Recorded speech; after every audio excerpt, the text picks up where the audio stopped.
Gay, hello! Here with another review, a re-review. If you didn't see my last video, which was a re-review of Dig Out Your Soul, basically, a little while ago, somebody pointed out to me that my reviews of Don't Believe the Truth and Dig Out Your Soul had been taken down for copyright reasons, because I had copyrighted music in it.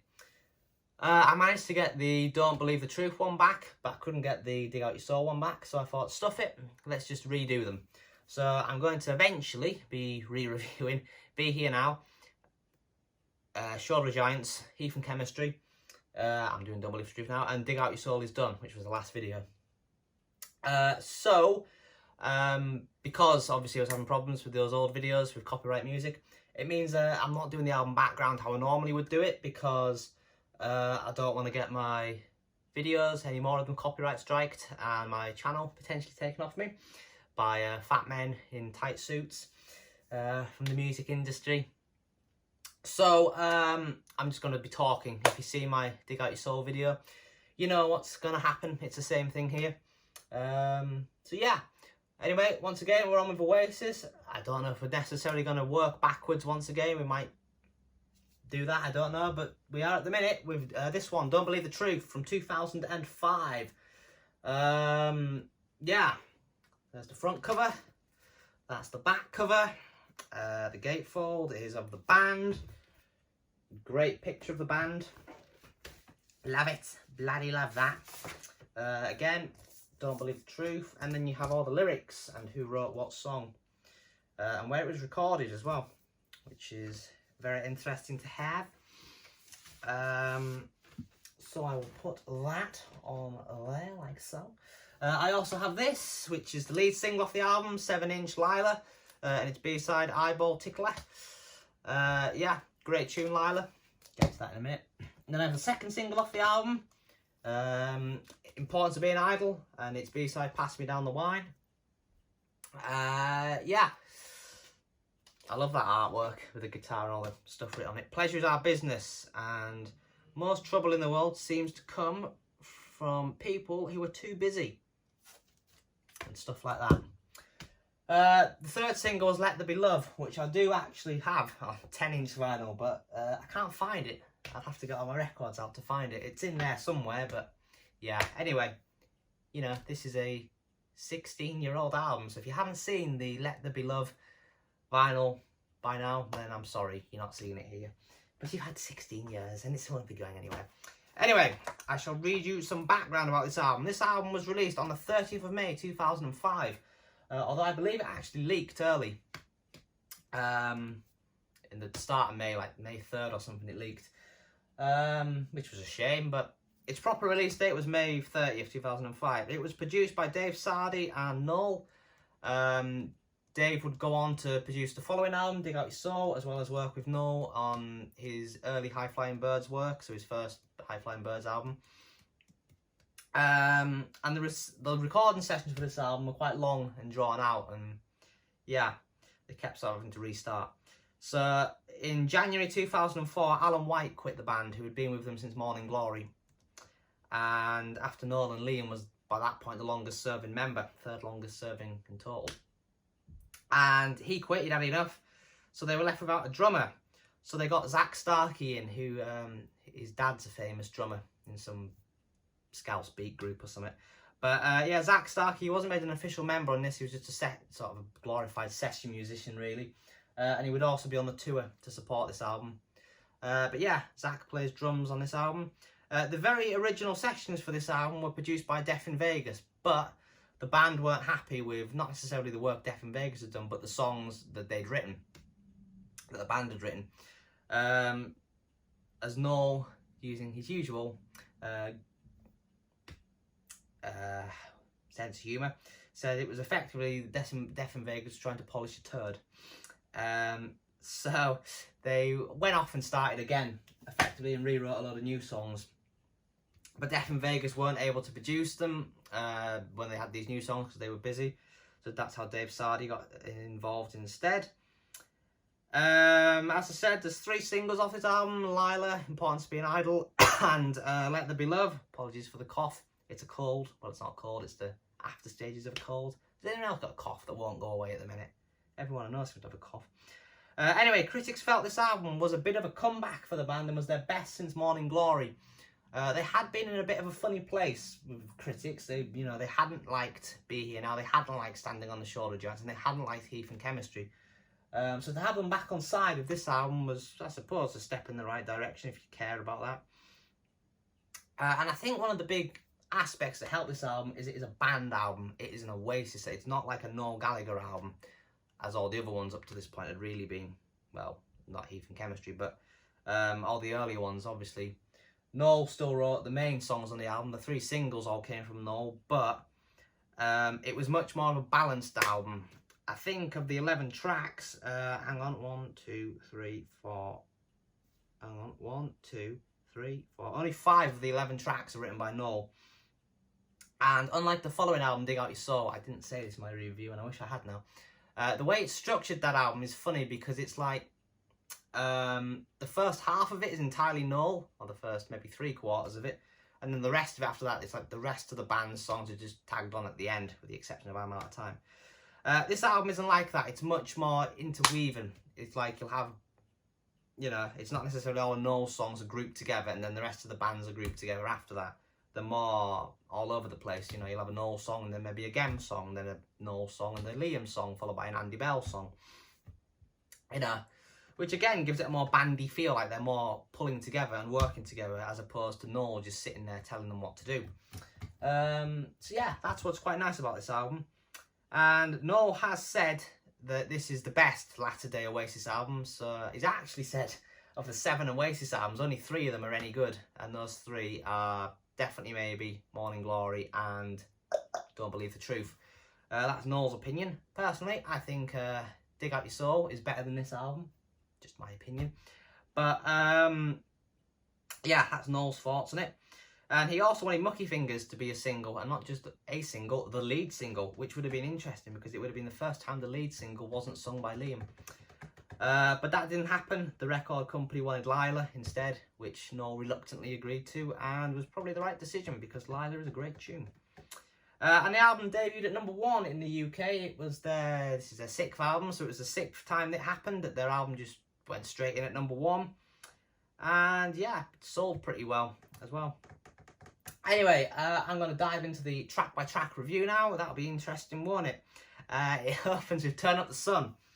So this is Andy Bell's song. This is the one and only time, correct me if I'm wrong, no I'm not wrong, this is the one and only time that an Oasis album has opened with not a Noel song. And I don't think anyone is ever going to disagree with me on this statement when I say Andy Bell's best song he ever did with Oasis is Turn Up the Sun. I'm sure he'd probably agree. This is a great song. This is, there's that incredible footage of them at the Etihad as well. Because on the tour to support this album, they opened with this song. And it just, when they played the Etihad, it just went off when this song started. And the barrier at the front broke, so they had to stop the gig to fix it while they were playing this song. But yeah, it's a great song. And it's got a sort of Beatle reference in it. As Oasis songs often do. Love One Another, allegedly George Harrison's last words. So that lyrics in here, love one another, and all that. But yeah, I really like the build of this song, the way it sort of starts with a counting and then that guitar. I don't actually know who plays the guitar on this. I don't know if it's Noel or if it's Andy. I've got a funny feeling it's probably Andy Bell playing the guitar, the lead guitar on this. Because why shouldn't he? It's his song. Second track, Mucky Fingers. This is Noel's first song of the album and he sings it. There's going to be a pattern here more or less with Noel's songs. Yeah, Noel wrote it, Noel sings it. He wanted this to be the lead single. I believe this song, as was Turn Up the Sun, this was actually recorded in the Death in Vegas sessions, but they were re-recorded, so this isn't the version that was from them sessions. But yeah, Mucky Fingers, I like this song. He played it live on his first solo tour. And I think they played it live on the tour to support this album, the Don't Believe the Truth tour, because Gem, I'm sure, played the gob organ, the harmonica, on stage for this one. Yeah, I like Mucky Fingers. I didn't used to, but it's grown on me, and I think Noel sings it well. I don't think it's worthy of being a single, like Noel wanted it to be, but yeah, it's a good tune. After that, lead single off the album, Lila. Noel wrote this, Liam sings it.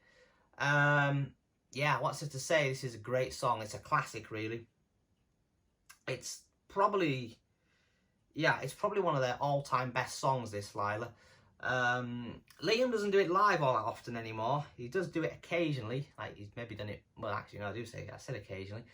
He's done it like once or twice, maybe, but again, although maybe the reason he doesn't do it is because this song is kind of iconic, I think, for its chorus. The fact that both Noel and Liam sing the chorus and the way they harmonise together. I doubt Liam cares about that, but, you know, it's a great tune. And Noel has said in recent interviews, and quite a few times actually, that of all the songs that he misses playing with Oasis, this is probably the one he misses the most. Yeah, Noel seems to really like this song, which is strange considering he didn't want it to be a single. But yeah, apparently Noel really misses playing this one live, and it's the one Oasis song that he misses playing. So maybe Oasis will get back together so Noel can play Lila again. Doubt it, but who knows. But yeah, great tune, great set of lyrics, great song, great lead single. #1 as well, it was a #1 lead single. After that, Love Like a Bomb. This is co-written by Liam and Gem. Liam sings it. Yeah, I like this song. It's got a good groove to it as such. I like how it kind of goes a bit, it's kind of psychedelic at the end. You know, the blowing my mind bit. Yeah, I like Love Like a Bomb. Track 5, Important to Be an Idol. Noel wrote this, Noel sings it. It was the second single off the album, and again, it was a #1 single, and it was Oasis's final #1 single. Important to Be an Idol. In my opinion, this is the best song on the album. This is one of the best Oasis songs. It is also the best music video they ever done. And before I forget, it's also got a little, I was going to say reference to a Beatles song. It's not. It's a direct lift from a Beatles song. When you have the guitar solo in this song, and then at the end of the guitar solo, before it kicks back into the chorus, you have the do-do-do-do-do-do. That is lifted directly, more or less, from being from the Benefit of Mr. Kite. If you listen to that song and listen to the circusy bit, like where it goes all crazy in the middle of Mr. Kite, just before it comes back into the band begins at 10 to 6 bit, the keyboard bit is exactly the same as on this song. But once again, Noel gets away with it. Yeah, it's a great song. It sounds a bit Beatlesy with a bit of Kinks thrown in. It sounds like if the Beatles, the Kinks and Oasis did a song together, this is what it would sound like. Yeah, I really like it, and it's a great set of lyrics. It's really Noel Gallagher, this song. This is possibly one of the songs that defines him, or his latter day work at least. Yeah, I love this song. I really do. I've seen it live plenty of times. And these days live, he has a horn section on it, and it works quite well with a horn section. Yeah. After that, track 6, Meaning of Soul. Liam wrote this one. I think this one as well was recorded in the Death in Vegas sessions, but again, it was scrapped and re-recorded. Yeah, it's alright, this song. I mean, it's only like a minute and a half, I think. It's a fast little thing. But, yeah, I can't remember if I said, but Liam wrote it, Liam sings it. Yeah, it's decent enough. I quite like it, but, you know, it's not going to change the world or anything, but, yeah, it's alright. Guess God Thinks I'm Able comes next. Liam wrote this, Liam sings it, and this is an underrated song. This is a highlight of the album. Yeah, it's an acoustic thing. I think Gem plays a big part. He hasn't got writing credit, but I'm sure he plays a big part in helping Liam with this song. Yeah, You Could Be My Enemy. I guess there's still time. It's a great set of lyrics. They're very Liam Gallagher, these lyrics, the sort of thing that he's renowned for when he does his lyrics. Yeah, I really like this song. It's never been done live on since Liam's gone solo, which is a shame. I don't think Oasis ever really did it live either. Or did they? Actually, they maybe did it on the tour supporting this album. Should have searched that. But I know Liam never does it live these days anyway, which is a shame, because it's a great song. It's one of his best. Yeah. After that, track 8, Part of the Queue. This is a Noel pen tune and a Noel vocal. Again, Noel sings the praises of this song quite a lot. Yeah, it's alright. I don't mind it. I don't think it's probably, of all the Noel songs, the weakest on this album, but yeah, it's decent enough. Keep the Dream Alive comes next. This is Andy Bell's second song of the album. Liam sings it. It's not as good as Turn Up the Sun. Yeah, I always thought Gem wrote this one for some reason, but it turns out Andy Bell wrote it. Yeah, I really like Liam's vocals on the chorus when he sings the "I will keep the dream alive" bit. Yeah, good tune. A Bell Will Ring comes next. This is Gem's song of the album, and it pains me to say this because I love Gem, but I think this is the worst on the album. I don't think this is a great tune personally, but Liam sings it well. But yeah, it's alright I suppose, but it's now special. Track 11 is the closing track, which is Let There Be Love. This is Noel Penn tune with Liam and Noel both singing lead. So something I have noticed, there's 5 tracks on this album, and Noel has 5 tracks on this album, and he sings 4 of them. Alright, he co-sings the lead, Liam and him co-sing the lead on this, but yeah. Let There Be Love, it's a bit like Acquiesce, but not like a hardcore rock song, but more of an acoustic thing. They never did it live on like a tour or a concert or anything. I think they did it on like a few TV shows, but yeah, it's a great tune. I think this dates back to Shoulder of Giants. I'm sure there's a demo from the Shoulder of Giants period when Noel is singing this all the way through, which is more or less the same lyric as this, but yeah, for some reason it didn't appear to this album. And it's a great closing track, it's a great song. The pair of them sing it brilliantly, you know. Come On Baby Blue and all that. Great tune. Great way to close it. So yeah, that is Don't Believe the Truth. Oasis's 6th album. Was it a comeback? I think it was a comeback, to be fair. I do think they had a bit of a slump. I don't think it's a bad slump because I don't think they ever made a bad album personally. But I do think this is a higher standard than the previous couple of albums. I never said actually, I love that artwork.